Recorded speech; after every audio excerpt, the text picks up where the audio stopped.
Que a graça e a paz de Jesus esteja com todos vocês, em nome de Jesus, amém? Que bom estar aqui, que bom estar louvando ao Senhor. Está um diazinho diferente hoje, um dia de tornado, parece que é um tornado que está passando aí, né? Eu estava lendo sobre isso. E a vida é assim, nem todos os dias são ensolarados. Tem dias de tempestade, temos que estar prontos para todos esses dias. Quem pode dizer amém aí? Quem pode dizer amém aí? Você já como é que o ambiente nos afeta? O ambiente nos afeta, em especial quando se muda clima, quando se muda ambientes. Nós temos o impacto do ambiente. Depois você acostuma com o inverno, até quando sai do inverno para o verão, você também sente uma diferença drástica. Eu, por exemplo, sempre gripo, eu me constipo quando está mudando do inverno para o verão, porque eu fico mais folgado e vou usar roupa mais fresquinha. Aí, velho, não pode pegar vento, né? Ai, veio uma corrente d'ar, aqui vai corrente d'ar. Aí bateu uma corrente d'ar, aí já quer espirrar. Está ficando velho, não pode pegar corrente d'ar. Então, só que a igreja tem essa beleza. Ela por si só, ela é treinada a ler e mudar o ambiente. Fala assim comigo: Senhor, me dê olhar. Fala, me dê um olhar para uma boa leitura. E me dê autoridade para mudar ambientes. Isso é fundamental. Porque a igreja ela é luz quando ela consegue brilhar aonde tem trevas. Ponto final. Quando eu falo isso para você, põe a mão no ombro do seu irmão, estou dizendo o seguinte: muda o ambiente que está parado no lugar dele, com uma oração. A oração, queridos, é a nossa maior, e sempre será a nossa maior arma no mundo espiritual. Nós queremos, às vezes, dar jeitinho, ser práticos, usar, às vezes, métodos mais imediatistas, mais rápidos, mas nada substitui a oração. E está claro isso na Bíblia. As armas da nossa milícia não são carnais, mas espirituais, poderosas para quebrar o quê? Vamos, gente, vocês não lêem Bíblia não? Fala assim comigo: fortalezas. Fala comigo: fortalezas. Para quebrar fortalezas. Essa é a maior arma, só que só exerce só toma posse dessa arma quem tem fé. Porque é uma arma invisível. Você não enxerga essa arma. Tem que crer para poder tomar posse dela e entender que ela é maior do que uma resposta, maior do que um grito, maior do que um safanão. Então, por isso que o justo viverá pela fé. Não só porque ele tem que ter vida eterna, porque ele crê em Jesus, mas porque no dia a dia, se você não souber exercer fé em pontos específicos, você não consegue viver em plenitude. A vida em abundância que Cristo promete não vai se manifestar. Estão me entendendo? Então, nós temos que ter essa percepção, olhar para enxergar, para discernir o ambiente. E autoridade para mudar, para envolver, no mínimo, com a arma mais poderosa, que é a oração. Mantenha isso que é a diferença entre ter uma vida de oração com ser uma pessoa que ora. Pastor, qual é a diferença de uma pessoa que tem uma vida de oração e de uma pessoa que ora muito? Porque quem ora muito nunca vai orar tanto como quem tem uma vida de oração. Vou repetir. Quem ora muito nunca vai orar tanto quanto alguém que tem uma vida de oração. O que difere um do outro? O outro, por mais que ele ore muitas vezes no dia, ou até muito tempo, se você somar tudo o que ele orou, ele não tem um estado de alerta que tem um cara que tem a vida de oração. Que ele tem como se fosse uma guarda levantada, 24 horas por dia. Ele tem um policial dele mesmo, que fica monitorando a sua mente 24 horas por dia, para que nada entre de contato da palavra de Deus em sua cabeça. Isso chama-se ter vida de oração. É uma vigilância de espírito constante. Somado com as orações, essa pessoa ela é simplesmente imbatível, irresistível no mundo físico e espiritual. Então, esse é o desafio nosso, de estar em alerta, de estar dando controle ao Espírito Santo em nossas vidas 24 horas por dia. Amém? Então, sempre que você visualizar um irmão mais para baixo, mais xoxo, chama ele assim, dá um choque. Cara, vem cá, vamos orar juntos. Dá um susto nele e ora com ele. Lança uma palavra boa sobre a vida dele. Porque um dia vai ser você. Vai precisar de alguém que vai se agitar no seu espírito e vai chamar. Vem cá, eu quero orar por você hoje. Eu preciso te dar uma palavra hoje. Quem pode dizer amém? Isso é ser igreja. É você ter essas duas coisas. Mas não é isso que eu quero falar hoje. Eu quero trazer um outro estudo com vocês. Eu titulei esse estudo como Protocolo de Romanos, né, baseado em Romanos 12:2, que é amplamente conhecido entre todos nós. E quero te mostrar um pouquinho que protocolo que é esse, como é que Deus trabalha, o que Paulo quis dizer a Romanos, mas Romanos é só o título, porque não será o meu texto base, tá? Mas antes disso, eu quero orar com você, quero que você feche seus olhos e peça para que Deus fale com você. E que Deus use a minha vida com graça, com misericórdia, não porque eu mereço, porque eu não mereço estar aqui, mas é porque eu creio que Ele pode usar homens como instrumentos dEle para falar conosco. Interceda pela minha vida também, para que Ele possa guiar esse momento, guiar minha vida, as minhas palavras, a minha mente, o meu raciocínio, para que a palavra chegue clara, chegue nítida no seu coração, e que não venha a ser só um momento cultural, né? Porque às vezes a gente usa a igreja como um momento cultural, acrescento cultural, mas que seja um momento onde realmente a palavra possa entrar, mudar a sua vida, ganhar profundidade. Senhor, nosso Deus, nosso Pai, grandioso, adorado, excelente, poderoso é o Senhor. Nós te exaltamos, nós te engrandecemos, nós usamos o que nós sabemos falar em palavras para tentar dimensionar o Senhor, mas não existe ainda vocabulário suficiente para expressar a tua grandeza, o teu tamanho, a tua soberania. O Senhor fala que os céus contemplam a tua glória, e o Senhor é maior do que tudo isso, maior do que os céus, maior do que o universo, maior do que tudo que nossos olhos veem e também aquilo que os nossos olhos não enxergam, porque o Senhor é maravilhoso, grandioso. E nós, sendo tão pequenos, o Senhor nos fez tão amados, tão especiais, dando, Senhor, o teu Filho, se fazendo carne no nosso meio, para nos dar uma hipótese, para nos dar uma chance, para nos dar um caminho, para chegarmos ao Senhor e ao teu plano perfeito de salvação. Perdoe nossos pecados mais uma vez, e pedimos no momento que a tua palavra diz que as tuas misericórdias são a cada manhã renovadas. Nós te louvamos por isso também, porque todas as manhãs nós dependemos das tuas misericórdias, do teu perdão, porque todo dia nós falhamos e erramos. E ainda bem que não é a falha que me manda para o inferno, é a falta de fé, porque nós vamos sempre falhar, mas nós queremos falhar menos a cada dia. Queremos falhar menos, queremos melhorar, queremos crescer de graça em graça, de glória em glória, como a tua palavra fala, que o teu Espírito nos conduz assim, para perseguir e alcançar o estatuto de varonil perfeito na tua presença. Senhor, nessa manhã, se manifeste em nossas vidas mais uma vez, pela tua santa e poderosa e imutável palavra. Palavra que foi preservada até nós, com testemunhos, lições, revelações infinitas, para nos corrigir, edificar, exortar e encorajar.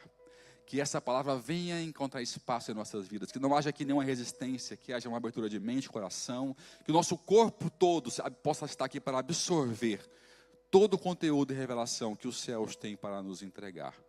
E com um único propósito, com tudo isso, sermos pessoas nas tuas mãos, como instrumentos, como uma flecha polida, uma flecha na tua aljava, pronta para ser lançada e cumprir o pleno propósito para o qual fomos levantados e criados, no nome de Jesus. Quem quer dizer amém? E dê um aplauso bem forte ao Senhor. Aleluia. Por que eu escolhi essa palavra? Protocolo Romanos. Protocolo Romanos 12. Porque se você for analisar, e o que é interessante é que quem define esse conceito de Romanos 12 é o apóstolo Paulo, que é um apóstolo tardio, né? Vocês conhecem a história, o apóstolo Paulo ele não teve o privilégio que tiveram os outros apóstolos. Ele conheceu Jesus em fragmentos pós-ressurreição. Ele era um perseguidor do evangelho. Vocês conhecem a história de Saulo, né? Ele matou cristãos. Um dos primeiros mártires da igreja foi Estevão, que foi apedrejado a mando da sua comitiva, e as vestes de Estevão colocadas aos pés de Saulo, deixando-o como responsável por aquele assassinato horrível de um dos primeiros diáconos que a igreja ungiu, né, no primeiro século. E Estevão é um diácono fantástico. Se você quer saber o que é ser um diácono segundo ao conceito bíblico, olha para Estevão. Os dons,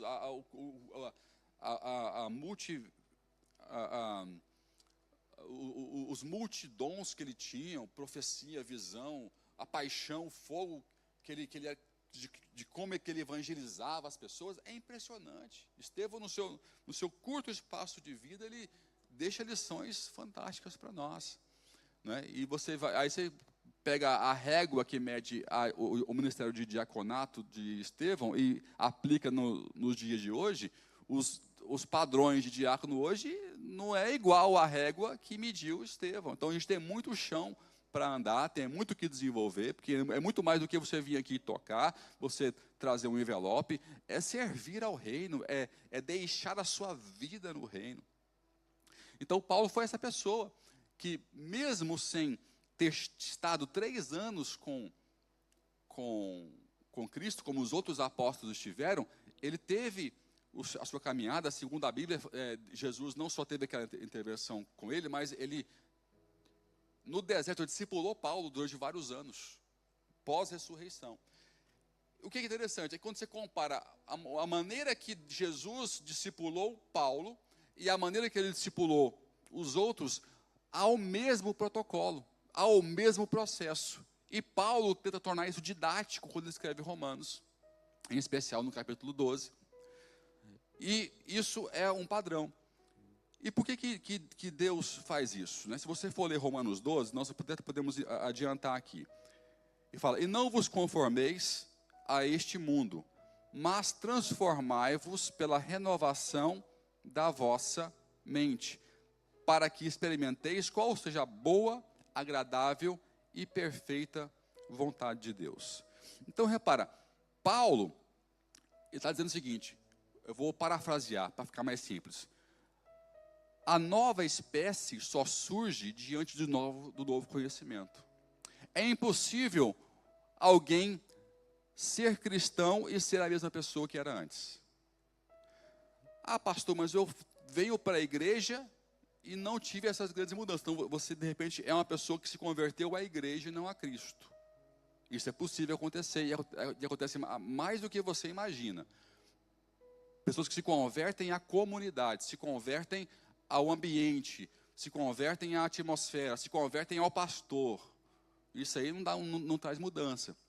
Agora, quem se converte a Cristo e soma como igreja no corpo, não tem como não mudar, porque a conversão é o quê? É um novo entendimento que enfraqueceu tudo que eu sabia antes e que me obriga por si só, por valores morais, a andar diferente. Porque quem aqui quer ser fraude? Me fala. Quem quer olhar no espelho e dizer, eu sou uma fraude? Ninguém quer. Se a pessoa entendeu algo novo, que destruiu o que ela sabia antes de conhecer a Cristo, e vai andar como estava andando antes, ela vai se sentir o quê? Uma fraude. Ninguém quer se sentir uma fraude quando olha no espelho.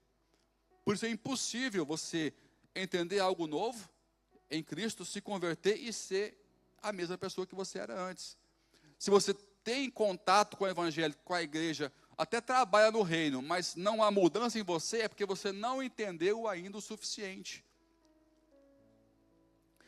E Paulo, ele fala o protocolo sobre como mudar, como perder a forma deste mundo, que é transformando-se pela renovação do quê? Das revelações, do conhecimento. O acrescento de informações do céu quebram as leis do mundo que imperavam na sua mente antes. Então, para entrar um pensamento do céu, tem que sair um pensamento do mundo. Estão entendendo? Só consegue entrar algo do céu se quebrar algo do mundo. Então, é o processo de entrar insights do céu e sair insights do mundo. E você vai o quê? Isso chama-se renovação. É como se fosse um copo com água. Você tem um copo com água aqui sujo e um copo com água limpo. Só que esse copo com água limpo, ele não é limitado. Ele pode derramar o tanto de água que eu quiser derramar. Pode levar dias, pode levar semanas. Eu não faço aqui porque vai virar uma bagunça aqui. O Thiago vai ficar nervoso depois. Mas não fazia aqui para vocês verem. Eu pegava um copo sujo e um copo de água limpa, uma mangueira, e ia entornar. É inevitável, a longo prazo, aquela água que estava suja, de tanto transbordar, porque vai entrar em sites do céu e vai sair em sites do mundo. Vai entrar em sites do céu e vai derramar em sites do mundo. Ao longo prazo, é impossível aquele copo de água que estava sujo não ficar limpo, sim ou não? É impossível, é lógico isso. Por isso, Paulo, ele sintetiza esse conceito em um versículo, para tornar mais fácil de você entender o processo. Não tem como ter santificação, ter mudanças sem revelação. Quero ouvir um amém. Não tem jeito. Faz parte do processo. Hoje é mais fácil ainda entender, porque a neurociência explica coisas que nós não sabíamos explicar no passado. Quem que gosta de ciência? Psicologia? Ah, boa parte. Então eu não vou ser chato com vocês não, né? O que fala a neurociência? Quem aqui já ouviu a expressão sobre sinapses? Deixa eu só reconhecer. Boa parte também, bacana. Então, alguns não sabem. O que são sinapses? Se você pegar um cérebro, né, todo mundo já viu o cérebro na televisão e tal, você vê que tem os caminhos neurais, né? Quando você vê aquelas imagens na televisão, quando vem o pensamento, que é o impulso elétrico, ele percorre os caminhos neurais. Né? O que é o reflexo? É quando alguém joga para você uma pedra, um telefone, você pegou. Você não tem que pensar, porque a sua vida e coordenação motora construiu uma sinapse, um caminho neural tão bem definido que você não tem que pensar. Você só reage e pega um telefone. Você reage e amarra o sapato sem ter que pensar como dar o nó no atacador. Então, há uma sinapse construída. O que você não sabe é que a mesma coisa funciona para o seu medo e para a sua ousadia, para o seu recuo e para o seu avanço. Por que você recua? Porque foi construída uma sinapse, um caminho neural, que te faz dar um passo para trás. E quando você passou a andar para frente, a avançar, é porque você, pela fé, pela palavra, começou a construir outros caminhos neurais, que ao invés de você, naquela situação, recuar, você passa o quê? A avançar. Então, é assim que funciona o cérebro, esse é o funcionamento. Só que um cérebro assim, absorvendo tudo, televisão, jornal, professor, pessoas negativas, pessoas positivas, ele vai construindo aleatoriamente essas sinapses. O que Deus faz? Ele coloca de forma intencional uma construção neural de sinapses em nossa mente. Foi o que ele fez com Paulo. Paulo ficou cego. Por quê? Porque houve caminhos neurais que confrontou. Ele era olha o choque do perseguidor, o cara que odiava a imagem de Cristo, de repente ele é confrontado em amor com a pessoa que ele perseguia e que ele odiava. Olha o impacto que isso causa em termos de... É um curto-circuito cerebral, gente. Literalmente, é um colapso cerebral que Paulo teve.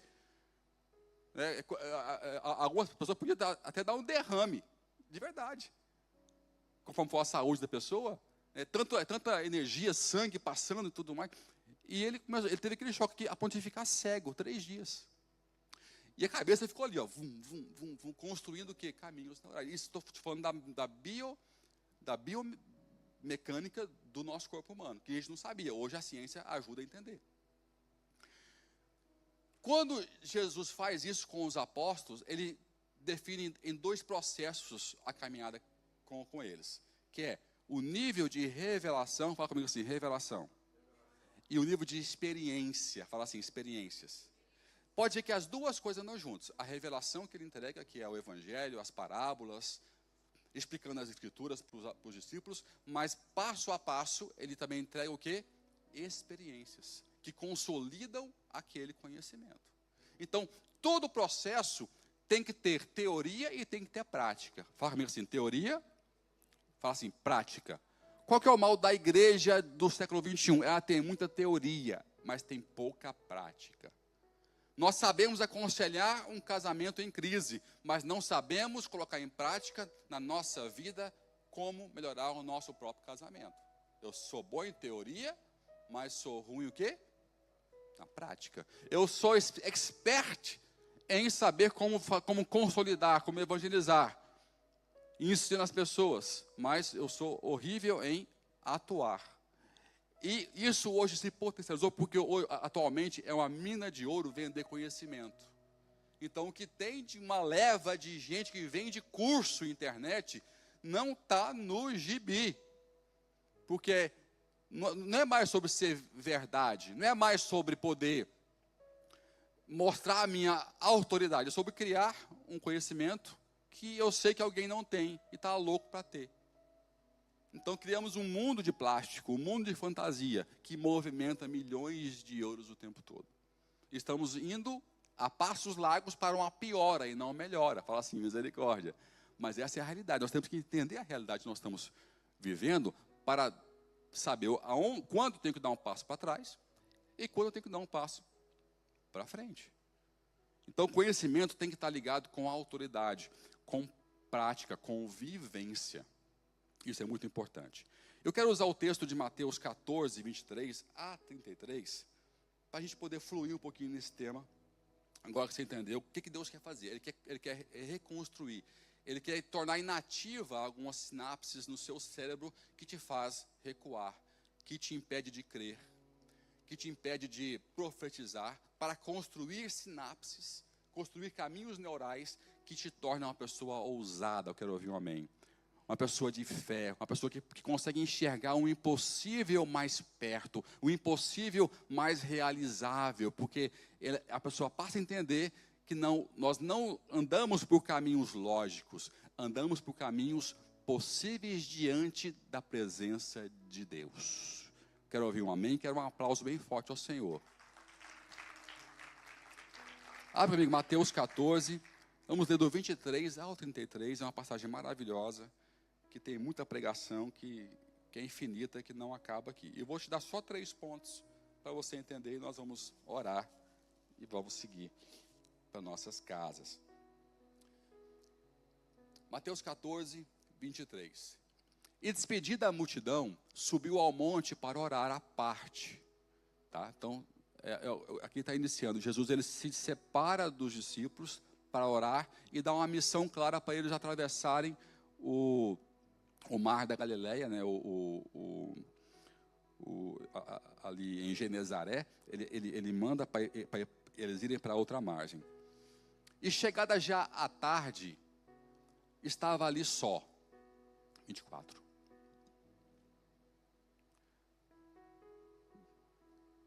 Deixa eu abrir aqui para ser mais fácil. Vocês estão acompanhando? Eu quero que vocês leiam. Se você tiver sua Bíblia, abra para a gente estar lendo juntos. Só para não ter. Mateus 14, 23. Vamos lá. Tendo despedido a multidão, subiu sozinho a um monte para orar. Ao anoitecer, ele estava ali sozinho, mas o barco já estava a considerável distância da terra, fustigado pelas ondas, porque o vento soprava contra ele. Alta madrugada, Jesus dirigiu-se a eles andando sobre o mar. Quando o viram andando sobre o mar, ficaram aterrorizados e disseram: é um fantasma. E gritaram de medo. Mas Jesus imediatamente lhes disse: coragem, sou eu, não tenham medo. Senhor, disse Pedro, se és tu, manda-me ir ao teu encontro por sobre as águas. Venha, respondeu ele. Então Pedro saiu do barco, andou sobre as águas e foi na direção de Jesus. Mas quando reparou no vento, ficou com medo e, começando a afundar, gritou: Senhor, salva-me! Imediatamente Jesus estendeu a mão e o segurou e disse: homem de pequena fé, por que você duvidou? Quando entraram no barco, o vento cessou. Então os que estavam no barco o adoraram, dizendo: verdadeiramente tu és o Filho de Deus. Você pode exaltar a Deus com uma salva de palmas maravilhosa.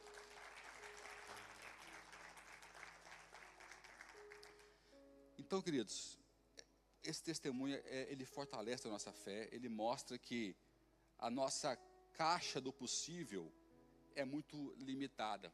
E mostra que nós estamos muito longe de viver tudo o que potencialmente podemos viver. Quem que tem esse sentimento? Pelo menos essa percepção de que nós temos muito potencial de fazer coisas que nós nem sequer imaginamos. Quem que sente isso no seu íntimo aqui? Deixa eu ver. É algo que sempre me guiou, desde a minha adolescência. Eu sentia que eu podia muito mais, mas não sabia o quê. O meu corpo dizia que há algo que pode ser melhor, que pode ser executado, mas eu não sabia perceber ou quantificar isso. Porque nós sentimos que há um potencial muito grande em nós. Um potencial de realização, de crescimento, de conquista. E de viver coisas que nós não imaginamos ser possível viver. E Jesus, nesse testemunho aqui, mostra que a gente torna complicado o que para ele é simples. Tornamos complicado o que para ele é o cotidiano. Entenda que para Pedro andar sobre as águas foi um sacrifício, teve um protocolo, um processo, mas Jesus já veio andando sobre as águas, que fala o texto. E vinha Jesus, você não sabe quanto tempo, nem em que circunstância, ele já vinha andando sobre as águas até o barco. Fazia parte do cotidiano, para ele não tinha grande complexidade. Nem fala que Jesus orou e a terra e o mar ficou propício para ele andar. Não, ele estava orando antes, ele já estava em oração. Ele não pediu, ele não deu ordem para o mar, ele deu ordem para Pedro. Olha que interessante. Ele não ordenou ao mar, congela para ele esquiar. Não, ele ordenou a Pedro. Quem teve que se ajustar, quem teve que se solidificar, quem teve que dar o seu jeito, foi o mar. Aí você tem uma grande revelação aqui. Se há uma palavra de Deus para a sua vida, a terra, o mar, os céus, a economia, o teu chefe, o governador, vai ter que dar o seu jeito. Gostei do amém, está começando a fluir. Vou dar mais uma chance. Não importa a dificuldade, não importa o problema, não importa se tem seca ou se tem chuva demais. Se Deus determinou uma palavra, o ambiente vai ter que dar o seu jeito. Amém, é isso aí. Quando tudo trava na minha mente, eu falo assim, dá o seu jeito. Porque eu tenho uma palavra que está me impulsionando. Faltou dinheiro. Deus, faltou dinheiro. Alguém vai ter que dar o seu jeito. Porque eu não estou fazendo nada errado. Terra dá o seu jeito. Economia dá o seu jeito. Senado arruma uma lei. É assim que é somente porque caminhos neurais começaram a ser criados. Eu já nem lembro de orar. É até um pecado que estou te confessando. Porque é tão automático para mim que alguma coisa vai ter que dar o seu jeito para que aquilo aconteça. Para que os recursos, os caminhos surjam aonde não tem caminho. Eu não espero caminhos onde existem. Eu espero caminhos que não foram ainda criados. Esse é o segredo. De todos os 12 ali, só Pedro teve a expectativa de existir um caminho que era improvável, um caminho que era impossível. Se é você mesmo, porque eu sei quem você é, eu sei o seu poder. Essa frase de Pedro fala muito sobre a percepção que ele tem de Jesus. Se é você, manda. O problema às vezes começa aqui. Estou começando até criando pontos que não estão aqui. Talvez eu vou ter que abortar o meu plano aqui. Mas eu não posso recuar quando Deus dá esses insights. O problema começa na forma como você percebe Deus. Não está no que Deus pode ou não pode fazer. Não está no que é ou não é impossível ou possível. Está na maneira que você percebe Deus. Percebe o poder dEle. Percebe a vontade que Ele tem na sua vida. o carinho que Ele tem por você, o compromisso que Ele tem contigo de te levar mais além. A percepção errada ou distorcida que eu tenho sobre Deus condiciona a minha caminhada. Porque o problema de Pedro não era se era possível ou não era possível, era se era Jesus ou não. Estão me entendendo? Esse que era, o cerne era esse. Não, se é você, os problemas acabaram. Né? Até dar um comercial. Se é você, os problemas acabaram. E aqui não é Tabajara, não. Né? Só velho que riu. Só velho que riu, ó. Não é da sua época, só velho que riu. Então, entenda isso. A primeira coisa que nós temos que corrigir é a percepção que nós temos sobre Jesus Cristo, sobre o que Ele pode fazer. Às vezes, eu acho que as pessoas não servem o mesmo Deus que eu sirvo. Porque o Deus que eu sirvo, Ele pode muita coisa.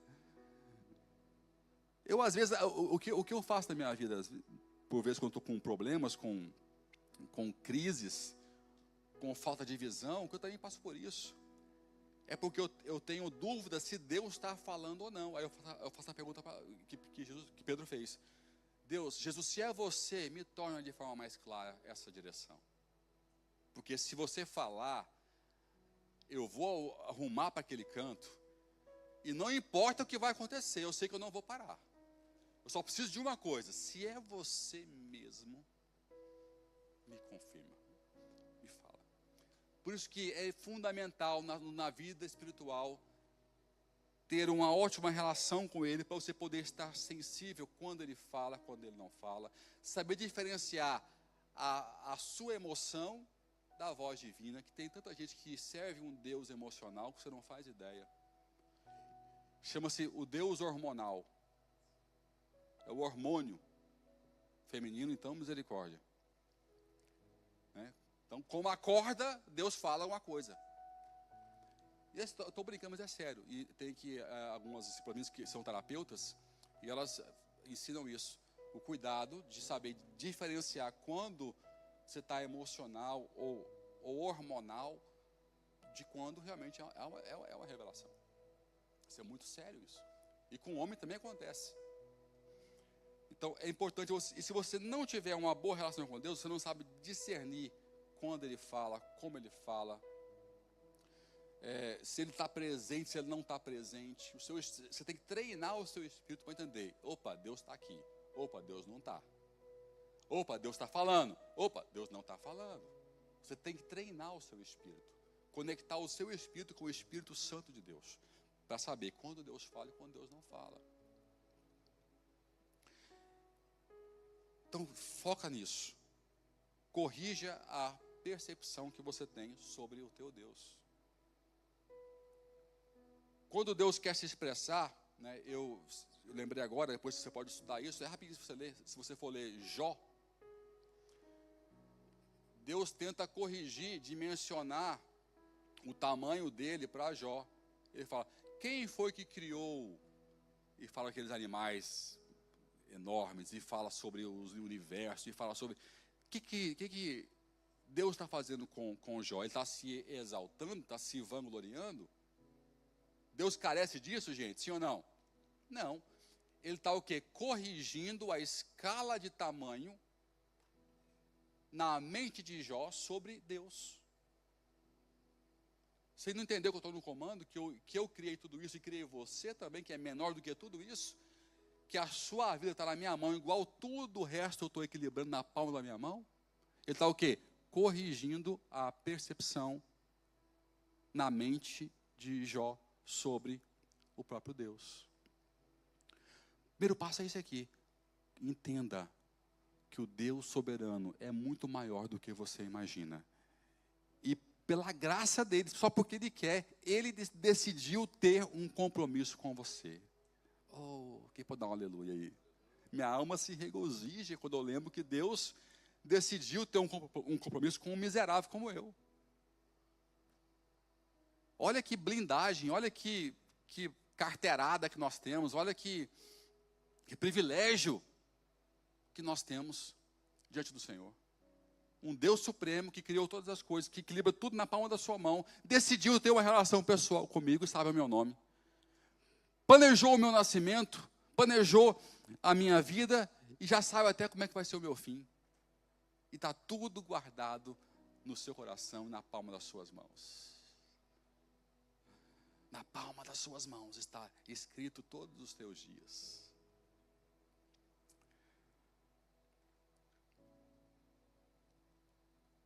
Esse texto me mostra um ponto importante, que fala sobre sair da caixa. Nessa passagem, eu consigo ver um resumo do protocolo que Deus age em Romanos 12, que Paulo tentou explicar, que é entender que Jesus não foi posto numa caixinha e que está sempre no mesmo lugar que você imagina que ele está. Primeira lição que nós temos que ter, e que Cristo quer mostrar aqui, é que ele pode se manifestar de ângulos que você nem imagina, de ângulos diferentes. Por isso nosso olhar tem que estar atento, porque você nunca sabe de onde é que ele vem, se ele vem de frente, se ele vem de lado, se ele vem de trás. Nesse dia, Jesus quis se manifestar não no barquinho, mas ele quis vir de fora, aguardando que quem o conhecia, o reconhecesse. Vou repetir. Nesse dia, Jesus não decidiu se manifestar no barco, no barquinho da vida, no barquinho da sua vida, no barquinho da sua casa, no barquinho da sua cela, no barquinho da sua igrejinha. Não. Ele decidiu se manifestar por um outro ângulo, de outro lugar, de outra maneira, para aqueles que o conheciam, para saber se eles o perceberiam. Quantas vezes Deus está falando conosco de ângulos diferentes, usando pessoas diferentes, linguagens diferentes, para poder construir novos caminhos neurais. Sinapses que serão necessárias para o futuro. Repara, ele não estava apenas ensinando, ele estava treinando os apóstolos que iriam morrer pela causa do Evangelho. Eles tinham que ter um cérebro diferente, eles tinham que ter um espírito diferente, eles tinham que ter uma cabeça diferente. Eles iam ser martirizados, aqueles homens iam ser chacinados no futuro. Eles tinham que ser treinados a enxergar Deus em ângulos diferentes, para que ninguém saísse fora. Por isso Pedro foi até o fim, e foi morto por cruz de cabeça para baixo. Paulo ficou até o fim, decapitado pelo império de Nero. Outros esfolados vivos.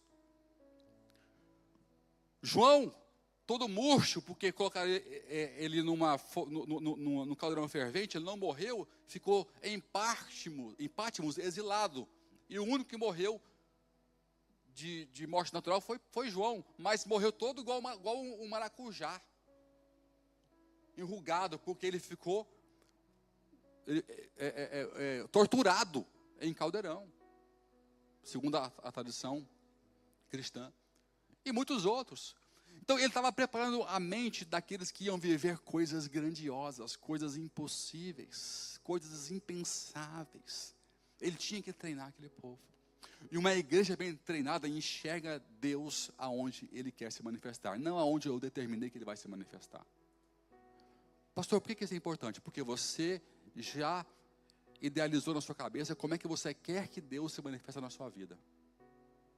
Ai, Deus vai usar o fulano, e vai ser uma profecia, e vai descer um anjo. E você romantizou a maneira que você entendeu que Deus tem que falar com você, para que você realmente creia que Ele está falando. Eu falo porque eu já errei muito lá atrás. Eu costumo brincar que é igual a pastora Viviane quando vai no médico.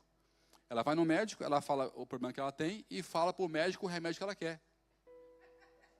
É assim que ela faz. Cara de pau terrível. Aí tem que ouvir, mas senhora, quem é o doutor? Sou eu ou a senhora? Tem que ouvir isso do médico. Porque ela quer dizer para o doutor o que ela tem que tomar. Aí o doutor fala, não, toma isso. Ela fala assim, você pode passar um Benuron também? Um Claridon? Ela tem que levar uma listinha, que velho tem que ter caixinha de remédio em casa, né?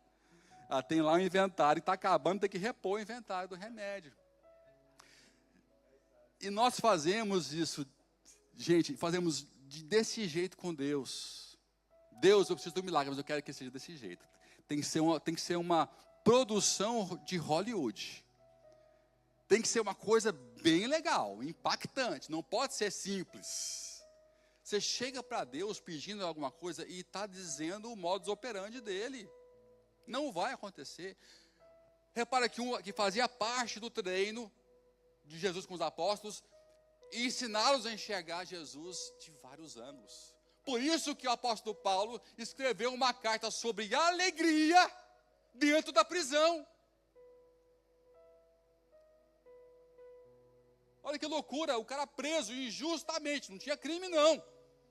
Ele escreve uma das maiores cartas que alegra a igreja de dentro da prisão, porque foi treinado a saber que a sua fonte está no céu, está em Deus, está dentro dele, que habita nele. Ele foi treinado. E nós aqui, sofrendo por pouco, chorando por nada, por tudo nós estamos desistindo, e o Deus que criou tudo isso, escolheu viver dentro de você.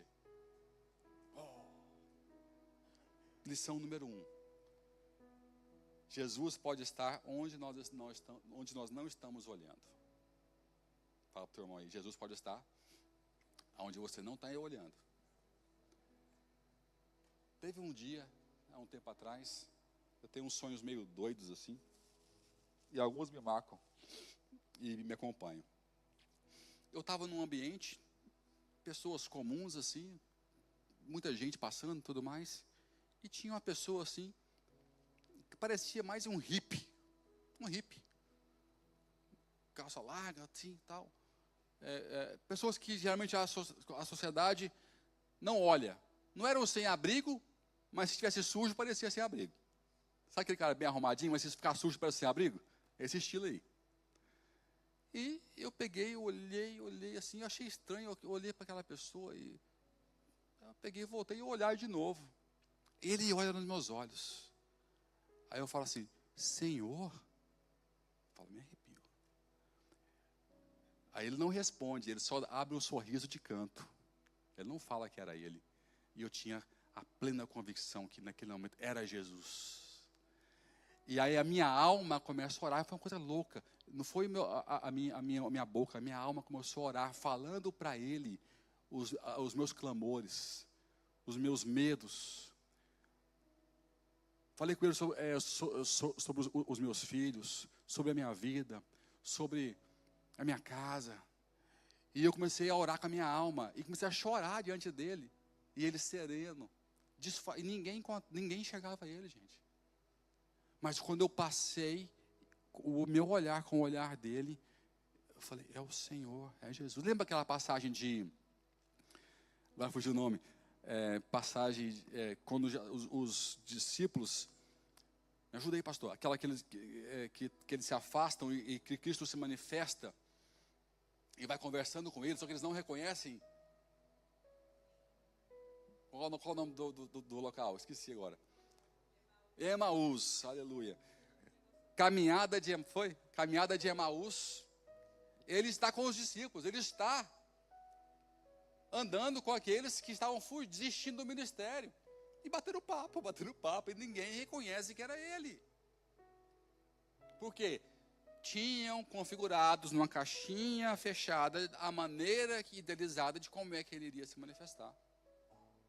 E essa maneira excluiu a hipótese dele aparecer com eles numa caminhada. Então não foram capazes de reconhecê-lo. Só quando ele partiu o pão.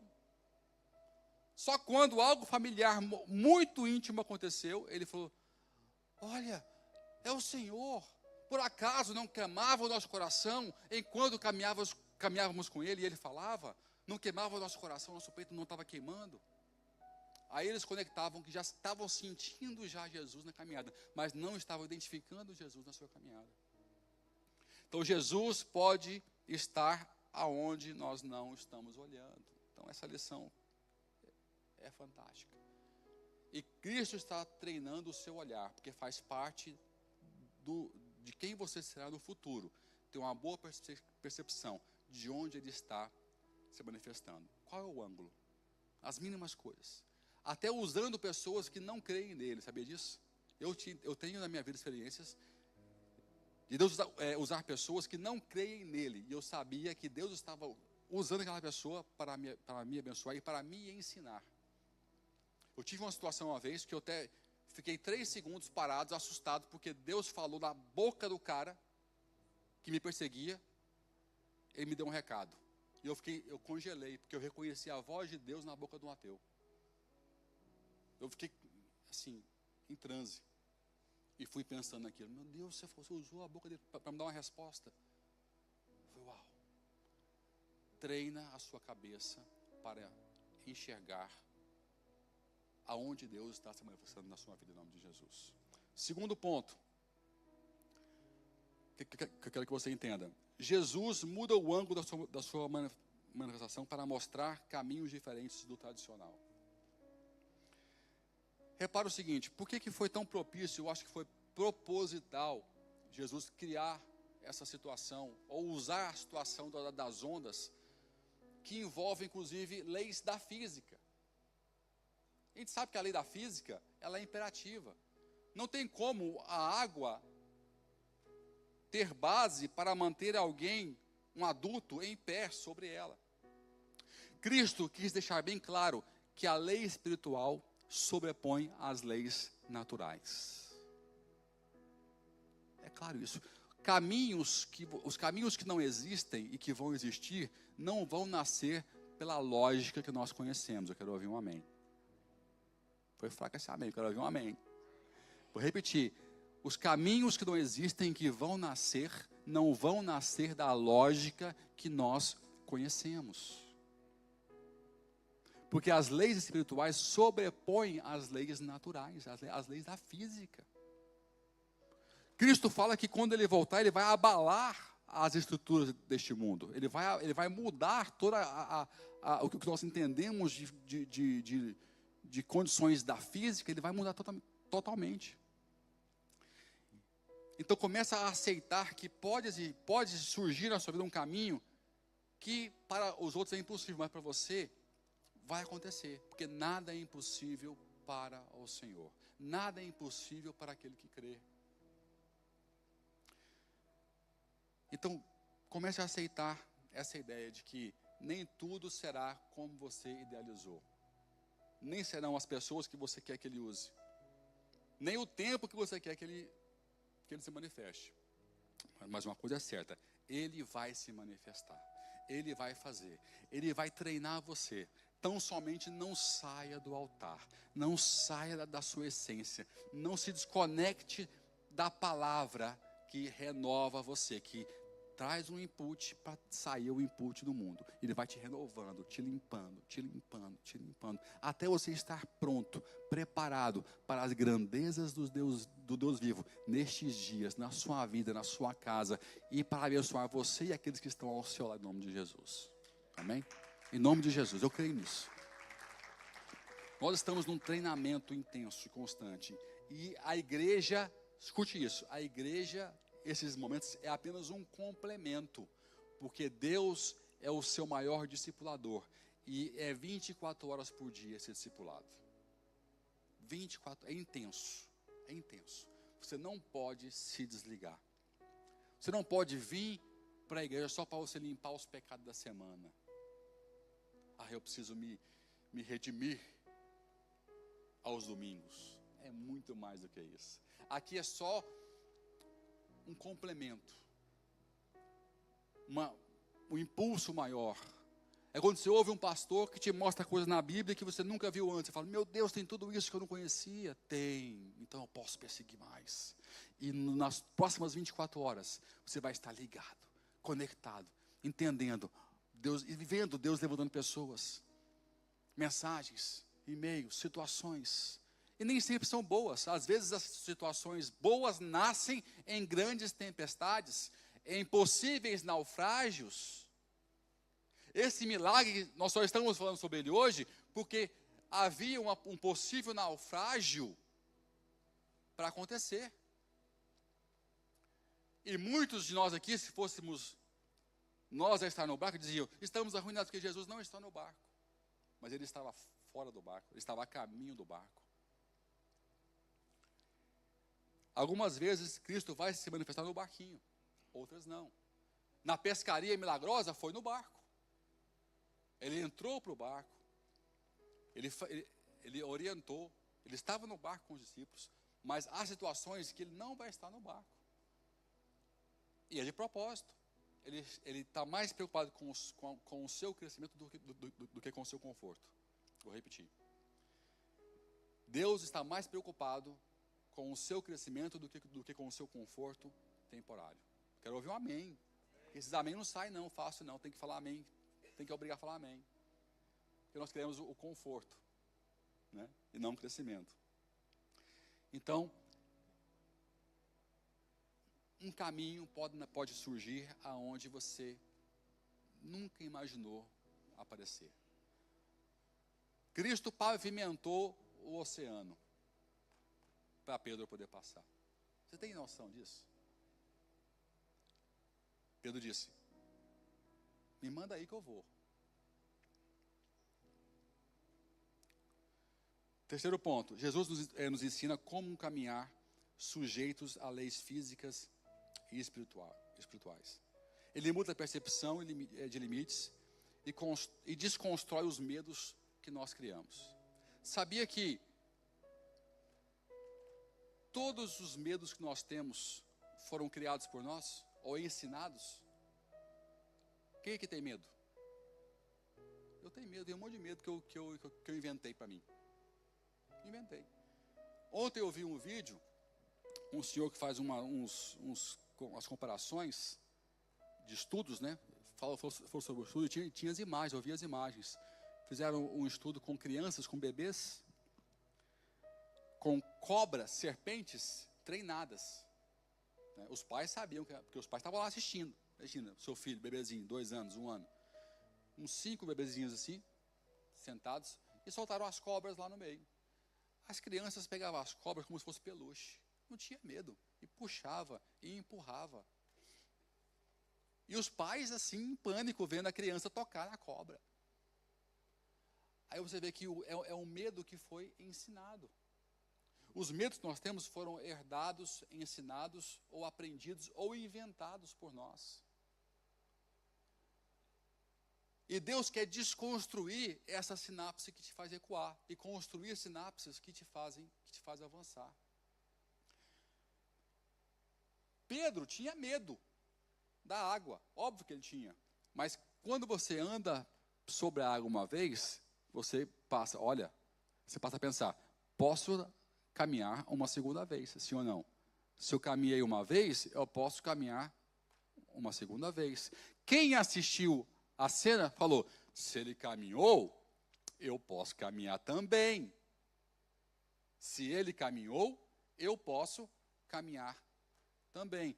Uma desconstrução abrupta e severa de medos, em cima de uma revelação de que aquilo que parecia impossível, não só foi possível, mas pareceu fácil e simples, ao lado da pessoa certa. A questão aqui não é se é fácil ou difícil, possível ou impossível. É se eu estou do lado da pessoa certa. Se eu estou ligado com o Deus vivo, o Deus do impossível.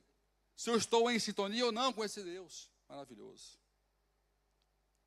Então, um dos passos da palavra de Deus, um dos objetivos da palavra de Deus, é desconstruir os medos que o mundo foi construindo em nós. E nós temos que criar uma defesa, porque a base de controle da mídia, do comércio, do governo, é o medo. O medo é um mecanismo de controle que sempre existiu desde quando o mundo é mundo. E quem não consegue dominar o medo, vai ser dominado por quem cria o medo. Vou repetir. Quem não consegue dominar medos, vai ser controlado por aqueles que criam os medos.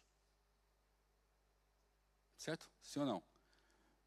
Uma das linguagens de venda, eu tenho algumas formações na área de vendas e de negociação, é toque na dor do cliente. Essa é a expressão comercial. Aprenda a tocar na dor. Mostre a solução que sana a dor do seu cliente. Todo mundo quer o quê? Uma solução para a sua dor, uma solução para o seu problema. Então, a nível econômico, é conveniente que as famílias tenham dores, tenham medos, porque atrás desses medos e dores vão nascer produtos, vão nascer negócios, vão nascer situações que vão preencher aquele medo, ou pelo menos a percepção do medo. Outro dia eu vi, agora parou um pouquinho, mas estava na moda de mães andarem com os filhos em coleira. Quem já viu isso aqui? Coleirinha no shopping. Porque é a dor da insegurança da mãe. É a dor, não, justifica-se, porque posso perder meu filho no shopping. Então, ela criou, que tem gente vendendo coleira para criança. GPS no bolso, GPS, cartãozinho na mochila, porque é o medo de ser roubado. Você entende isso, gente? Se você não aprender a controlar o seu medo, quem constrói os medos vai controlar você. A Bíblia é perfeita em tudo, até para proteger você das manipulações deste mundo. Então, entenda isso. É tempo de você deixar Deus desconstruir os medos que te atrasam, que te torna pesado, que te deixa doente. Tem um versículo que fala que o verdadeiro amor lança fora todo o medo. O verdadeiro amor, que é Deus, lança fora todo o medo, porque ele desconstrói os receios, ele desconstrói os traumas que estão em nossa mente. Quando você passa a ter Deus, que é o amor intenso, é o amor na sua essência, todo o resto não tem tanto mais valor assim. O medo de perder desaparece. O medo de você sofrer, ele é inútil. Porque se eu tenho Deus, não importa se eu vou sofrer ou se eu vou ser feliz, eu já sou feliz, porque eu tenho o quê? Eu tenho Deus na sua essência. Então, entenda isso. E vou fechar com a síntese que Paulo disse em Romanos 12:2. E não vos conformeis a este mundo, mas transformai-vos pela renovação da vossa mente, para que experimenteis qual seja a boa, agradável e perfeita vontade de Deus. Deus te abençoe em nome de Jesus, amém? Dê uma pausa bem forte do Senhor, fique em pé onde você está. Vamos fazer uma oração, vamos fechar esse culto louvando, adorando e se entregando intensamente a Deus. Deixe Ele construir em você uma mente forte, uma mente poderosa, uma mente imbatível, uma mente cheia das revelações do Senhor. Quando você se perceber, olha para cá, eu vou dar uma dica. Quando você se perceber negativo, pesado, faça o exercício da água. O copo está ficando sujo, começa a derramar água em você. Que é o quê? Palavra. Leia a Bíblia, estude a Bíblia, leia um livro, ouça louvores, como nós tínhamos aqui o louvor que foi da palavra, que é quase uma pregação. Tem louvores que são quase uma pregação, que nos dão princípios fortes para o dia a dia. Então a questão não é se eu estou bem ou estou mal, é o que está cheio na minha cabeça. Está mais cheio de revelação ou está mais cheio de conceitos dos dias de hoje? Conceitos do mal, conceitos do mundo, conceitos de medo. Deixa o Senhor renovar a sua história. Feche seus olhos. Faz um pedido bem sincero ao Senhor agora. Se aproxime de Deus. E com as suas palavras, fale com Ele. Fale com Ele. Me conduza no processo do crescimento. Me conduza dentro do protocolo que o Senhor forneceu aos apóstolos, de revelação e de experiência, de teoria, porém também de prática, Desconstrói em mim, Senhor, os medos, as limitações, os receios que me foram ensinados. Porque hoje eu entendo que a intenção era me controlar. Nossas mães, sem saber, fizeram isso para controlar os seus filhos perto delas. Mas hoje algumas coisas mínimas que pareciam inofensíveis lá atrás, hoje ainda nos pesa, nos atrasa, tolha iniciativas. Deus, nós hoje te apresentamos isso. Nós estamos cheios de deformidades que o mundo foi colocando em nós. Mas nós queremos a forma do céu. Nós queremos, Pai, a correção espiritual disso. E entendemos que só uma relação com o Senhor, que só a Tua palavra revelada pode proporcionar isso, pode transformar, pode tirar a deformação dos pensamentos do mundo e dar a forma celestial, a forma da Tua vontade, a forma que o Senhor idealizou desde a fundação do mundo, desde o princípio dos séculos. O Senhor quis que fosse. Nós pedimos, Senhor, nos dê essa forma, nos dê esse modelo, nos dê, Senhor, os recursos que proporciona isso, Pai. Renovação, renova a nossa cabeça, renova a nossa mente, renova o nosso Espírito Santo, renova o nosso Espírito, no nome de Jesus. Nós dependemos do Senhor, porque nós nascemos para te adorar, para te glorificar, para cumprir o propósito que o Senhor escolheu para nossas vidas, Pai. Eu abençoo, eu declaro, eu lanço a palavra espiritual, Senhor, de cessação, para que se finde o tempo que as trevas e que o mundo tinha alguma influência. Eu declaro que termina hoje essa influência, cai por terra hoje essa força, e que se impere a força da revelação, a força do conhecimento do céu, a força, Senhor, da Tua presença em nossas vidas, Pai. E que a transformação venha a ser uma realidade. Que não haja ninguém que não tenha sido transformado segundo a Tua vontade e a Tua presença. Continue orando. Fale com o Senhor. Exponha no altar o clamor da sua alma nesse momento.